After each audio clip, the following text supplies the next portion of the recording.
Greetings, hello, and a very warm welcome back. You are joining us here for Game 1 of Semifinals B from Week 2 of the Homeworld Deserts of Karak ESL tournament.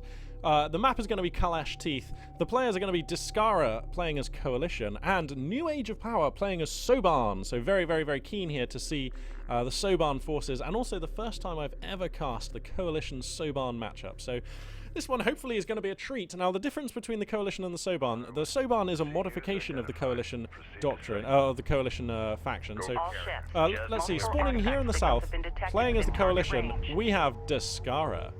And spawning in the north here, playing as the Soban, we are going to have newageofpower. The difference with the Soban is that their railguns have a higher rate of fire, slightly reduced damage, but they have higher DPS overall. So slightly reduced damage per slug, but with a higher rate of fire. The mothership has tons of railguns on it. Their base runner and stuff can throw these like weapons jammers, which prevent enemy units in a radius from firing. And they also get this like microwave emitter instead of the cruise missile strike, I believe, which like puts down a massive AoE damage, which enemy units just get fried in. It's like this microwave thing. I think that is the key differences. I'm trying to think if there are any others. Oh, they get like armed logistics modules instead of logistics modules. So the logistics modules which the Coalition forces put down for the Soban team are also actually turrets, which you can put power into in this subsystem here. Sorry, this subsystem here for the Soban carrier. So those are the key differences, I suppose. Now, a recon drone here, little UAV, is out for the Soban player, newageofpower. He gets a good look at his opponent here, and wow, this is going to be so cool. I'm really looking forward to casting this matchup. Both players have their base runners out in these positions. The Soban player is going to recon the fact that his opponent has a base runner in this position. Now remember, LAVs do have some anti-air, as indeed does the base runner, so the UAV here gets shot down by the base runner. And we'll have to wait and see. Now, it looks like a number of LAVs here coming out from the Coalition player Descara here, and this could be brutal, actually. Here they come. Remember, the Soban carrier doesn't do very well against LAVs because it doesn't have chain guns. It's much better against later game units. Fleet logistics module, light attack vehicle in service. Be advised, enemy support vehicle authenticated. But he's gone for a much earlier support cruiser. So the Soban player here, like, here's his support cruiser here. Whoops. So he's being a much more macro opening here. Now the question is, can Descara punish him? He's going to get this base runner, which is a nice pickup, unless... I think he's definitely going to get this base runner. Oh, if I was... oh no, okay, he's going to put the artifact. He's not going to pick up the artifact, so that is still going to be available. These LAVs are easily going to destroy this base runner. Armored assault online. Sad but true for newageofpower. It's just too much fire. And there goes that unit. Now he's going to come in here for a look. And these armored logistics modules are beginning to chip in some fire here. And it seems like every time they shoot, they stun the units. I've never seen these before. You can see there's like an EMP stunning effect coming out of these shells. Combined with the fire from the support cruiser here, that could be good. Now the LAVs are beginning to focus down these logistics modules. That is annoying, and there's just not enough damage here, is there? So I think the LAVs are going to take this fight. They're beginning to focus down the support cruiser now. Railguns coming in from the mothership, who's come back to defend. LAVs here coming in from newageofpower, so the Soban player beginning to show up here to defend. And remember, if he can hold this location, he actually comes out looking pretty smart because then he's economically ahead. Now let's check here. Descara still has not purchased a support cruiser. He's coming in now with armored assault, but remember, the Soban mothership, the Soban carrier can actually counter these armored assaults because it has railguns, and he's beginning to build his own armored assaults, so it looks like the Soban player here may be able to hold, but if he loses his support cruiser, it's pretty bad for him, and I think this last armored assault here, it does get the support cruiser. That is really annoying for the Soban player newageofpower, to say the least. That means that his 2-base gamble opening is now a 1-base gamble opening, but he's still not out of this. Like, his tech is even, his unit count is more or less even. He has a decent economy. If he just replaces the support cruiser, which I'd love to see him do, he's going to come out looking fine. He's researching, oh no, sorry. That's okay, so Descara, the coalition player, is researching armor level 1. Okay, and now Descara has his own support cruiser, and he's moving his carrier out. So Descara now, I'd say these two players almost entirely even, except for the fact that Descara has is going to have 2 artifacts being secured behind this. So, and also actually some salvages beginning to be picked off here.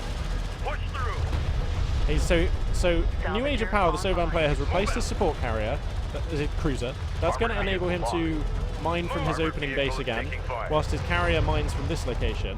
He's going to be able to chase away these units using the railguns on his mothership and his superior forces in that location. Seems like Descara, no interest in following this assault up. No additional LAVs, no additional AAVs have been purchased. Nothing else rallying across the map.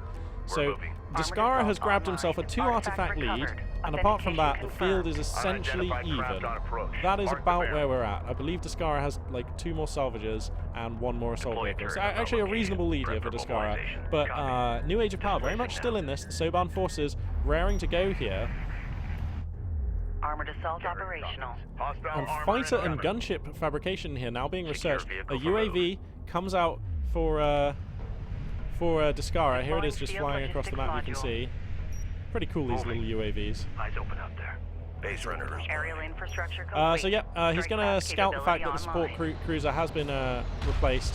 Now that means that these AAVs could, yeah, and looks like they are going to go for a backstab. They're going to get scouted by this LAV for the Soban player New Age of Power though, so I imagine these 2 AAVs here are going to come across and hold against these 2 AAVs. Of course, with the defensive healing buffs from the support cruiser and the support fire from the armed logistics modules, those 2 AAVs will be enough to defend this. A little clumsy, losing his LAV to those 2 AAVs though. New Age of Power. Strike fighter ready for service. And now strike fighters are actually becoming ready here.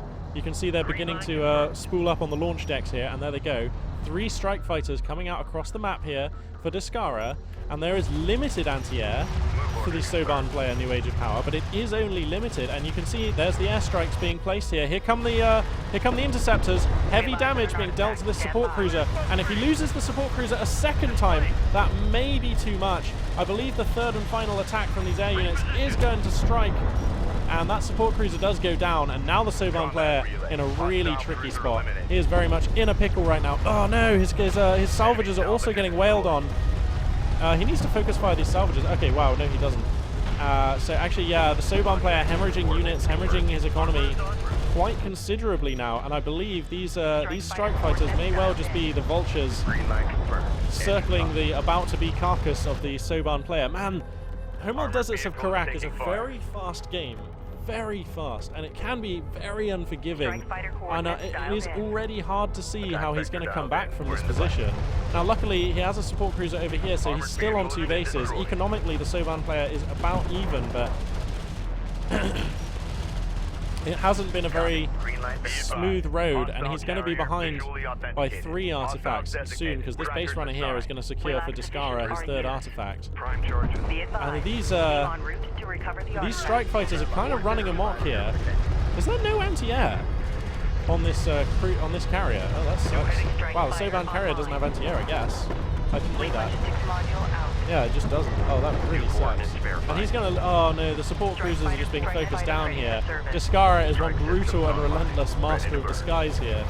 And remember, the Soban carrier does not have the healing, so it's not like he can just turn on healing with the Soban carrier and heal these support cruisers to prevent them from being taken out. And it's like every single unit now... Oh no, we're up to like 7 strike fighters. Descara senses that he has a window here of air supremacy, and he is jamming it open and forcing his way in. This is some absolutely brutal losses. There's a button here which you can press which just absolutely gets rid of the screen. I'm trying to figure out what it is. Whoops!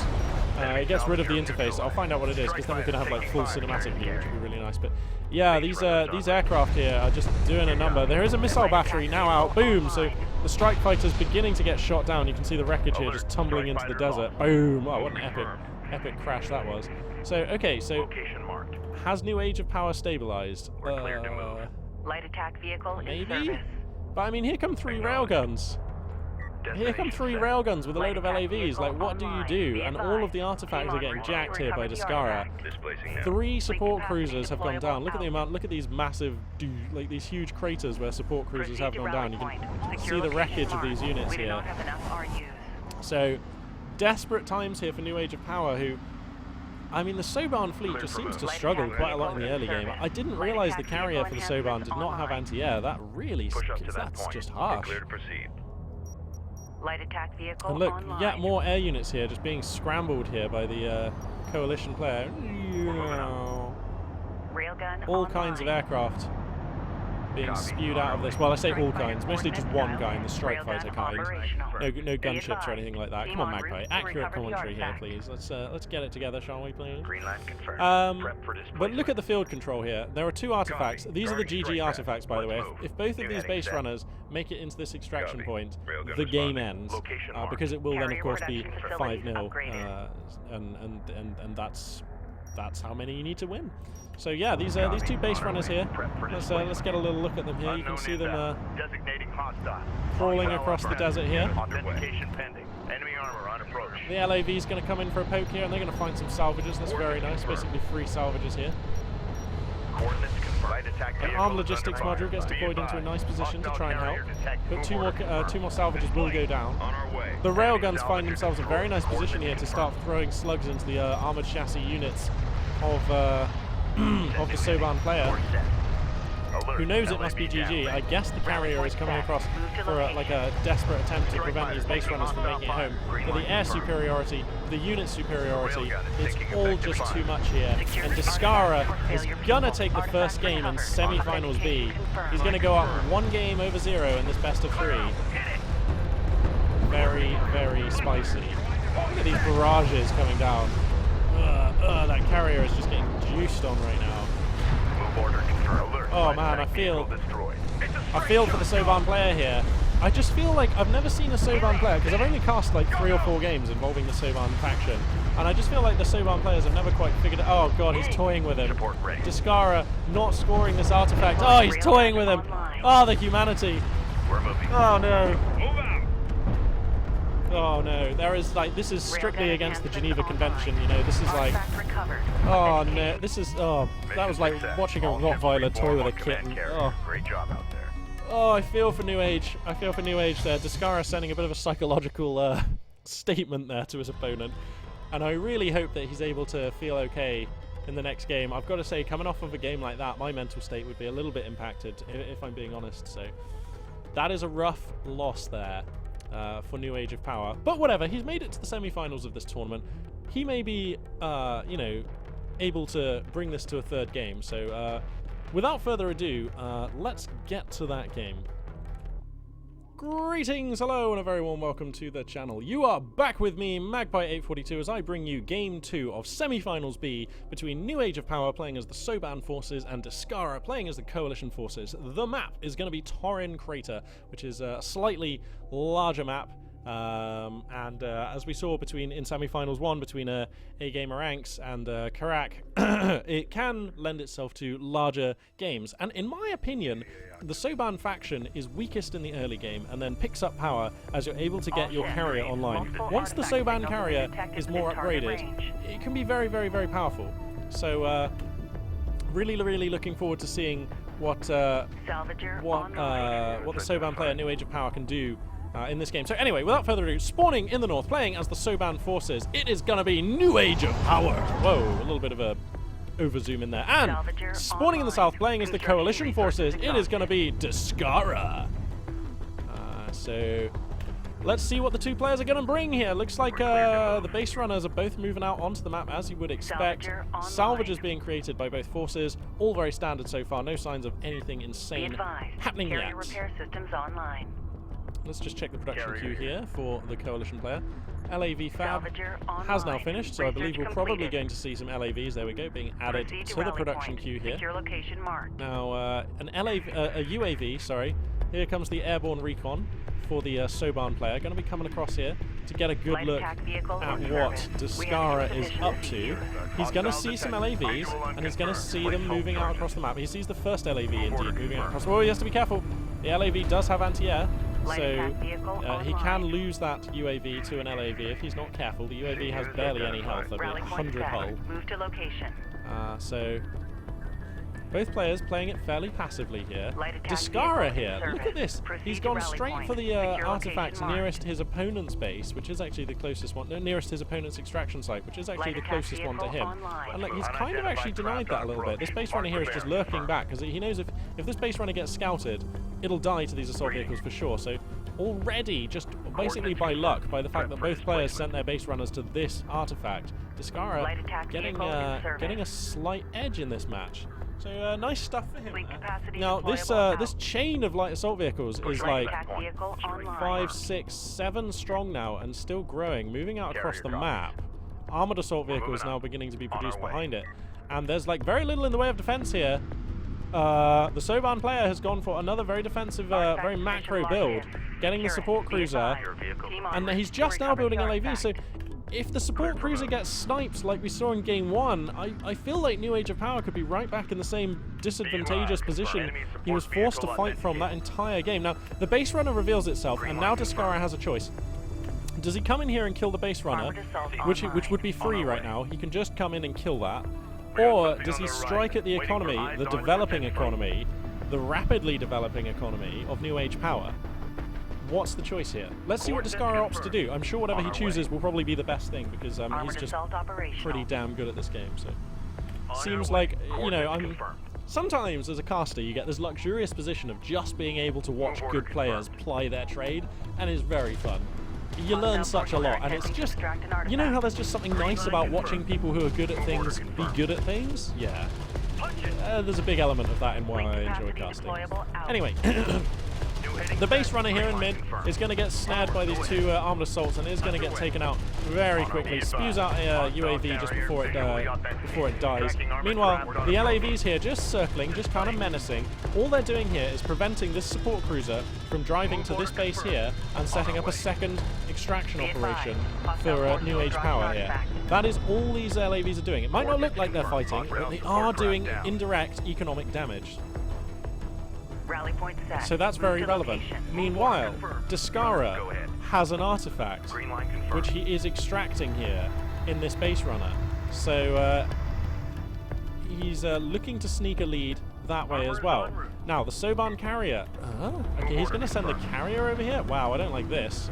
I like sending the support cruiser over much better, because the support cruiser is like a weak target. And now look, it's on the front line, which means it's being exposed. Why wouldn't you just keep your carrier here and send the support cruiser over here to be the secondary mining operation? I guess New Age Power thought that the LAVs were still circling over here, so sending his support cruiser here was too risky, but that is not correct. And now here comes a punch to the face here from Descara as a load of LAVs and AAVs come through and they snipe the support cruiser. And this appears to be enough to keep the Soban player down. If last game is anything to go by, Descara behind this as well, securing his first artifact, so it's now 1-0 in support of the coalition player. And look, these armored assault vehicles are durable enough that they're just continuing to soak up abuse, destroying armored logistic modules, destroying LAVs where they can. And if we zoom out, what else? What's the follow-up here? Reposition. Fighter and gunship fabrication. He looks like he's saving for it, and that's what he did last game, and it was brutally effective. And I can't see why he wouldn't do it in this game. Fighter and gunship no, he's going for assault cruisers here as Descara. Okay, mixing it up a little bit. For the record, I actually think that fighter and gunship fabrication would have been absolutely fine. But here's the thing, right? So far this game, Descara has done everything exactly as he did last game, more or less. Like, it feels very, very similar. If I'm sitting in New Age's shoes, I am just waiting for those strike fighters to come out of Fog of War right now. And so I can't check what he's researching, but there's a pretty good chance right now that New Age of Power is actually researching missile ships to take out those flying strike fighters. So if that's the case, this assault cruiser bluff, or sort of double bluff if you like, or whatever, is going to be really brutal. Now, it's going to be a ways out, and it's going to be so long, in fact, it's going to be another minute to research, then he has to build it, then it has to get across the map. So there's a nice big window of time here for New Age of Power, the Soban player spawning in the north here, to figure out that the build is different from Descara and adjust. Basically, he can try and get railguns. And the reason why I think railguns are the correct choice is railguns would actually shore him up against a number of things. I mean, they beat any armored chassis unit in favourable, you know, if you get the range, and they would beat the cruiser. My worry is actually, if you go for railguns, which he has actually, and then Descara does go for the strike craft, you kind of just lose. So I'm hoping. Oh my God, he's researching battle cruisers. Descara, what are you like? Oh, Descara's going full on late game here. He thinks he's got an insurmountable edge, and he might be right, because check this out. Descara's third base. The 4 salvages are just now rolling up, so Descara is going to be firing on 3 bases here at full mining. Compare that to the Soban player, New Age of Power. He is only mining off of 2 bases right now, so Descara actually, it is basically the correct decision. He's recognized this. Okay, and he's got this UAV, so I presume he keeps checking this base, so he knows that he's up 3 bases over 2, and with that knowledge, it is the correct play to tech towards late game units and attempt to crush your opponent with your economic advantage. That is, in RTS terms, the correct play. So Location marked. I like it from Descara here. More smart moves, more savvy thinking, just playing the game. Not even particularly playing Homeworld Deserts of Karak well, just playing sound RTS. These are just philosophies and principles you can apply to any RTS game. StarCraft, even Company of Heroes, you know, you can recognize when you've had dominance and you have the superior fuel and you can ride out to a heavy, you know. It's a little different in Company of Heroes, I will grant you, but anyway, most RTSs, he's just playing sound RTS. And look at this web of sensors that he has. His scanner coverage here is fantastic. The Soban player is not getting anything out onto the map without Descara knowing about it.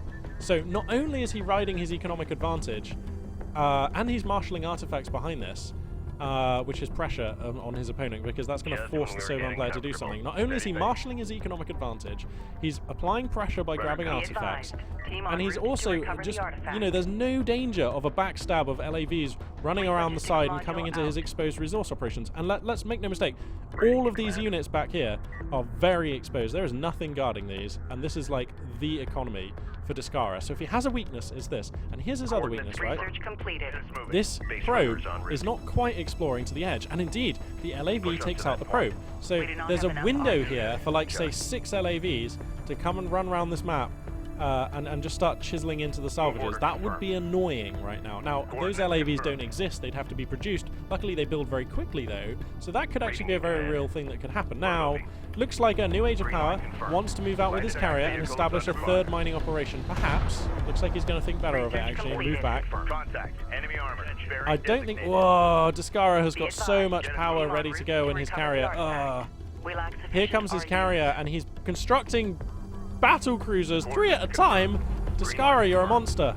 You're a monster, mate. Descara. No. Oh man, I just don't think that there's anything that can be done here. 3 battle cruisers and a carrier with reasonable amounts of power here. Well, power, sorry. Is gonna just absolutely smash face here. Here it is. The carrier is here. The carrier battle is on. A support cruiser gets made. But a support cruiser has nearly no strategic worth in this battle, and the battle cruisers, forgive me, he's actually building them 2 at a time, not 3 at a time, but the battle cruisers are going to finish in like mere seconds here, and they will just obliterate this carrier. At this range, they will come out and just broadside this carrier with huge guns, and that will be the end of this battle. Okay, one of the battle cruisers, he's spawning awkwardly in his opponent's carrier. We're getting quite the clipping errors here. Here comes some railguns and things from the Soban player, so that's nice. But look at this battle cruiser here. We're going to focus on this battle cruiser in this fight, as he just broadsides the hell out of the opponent's carrier here. And bang, that will be all she wrote. There are 2 of these battle cruisers out, and the thing with battle cruisers, they're like ultralisks. They're incredibly slow, I guess, but whatever they catch dies. Ooh. That's a really bad analogy, because ultralisks aren't that slow in melee only, so let's forget that. But damn, Descara taking down Semifinals B in 2 games. Wow, just like turbo Hadouken uppercuts, both games, I think. Like the first game, very well taken. The second game, different style, but very well taken. So we're going to have Descara versus A-Gamer Ranked, and that is going to be one hell of a final, so I'm really looking forward to this. Without further ado, I am going to skip to casting that right now. You can find those games.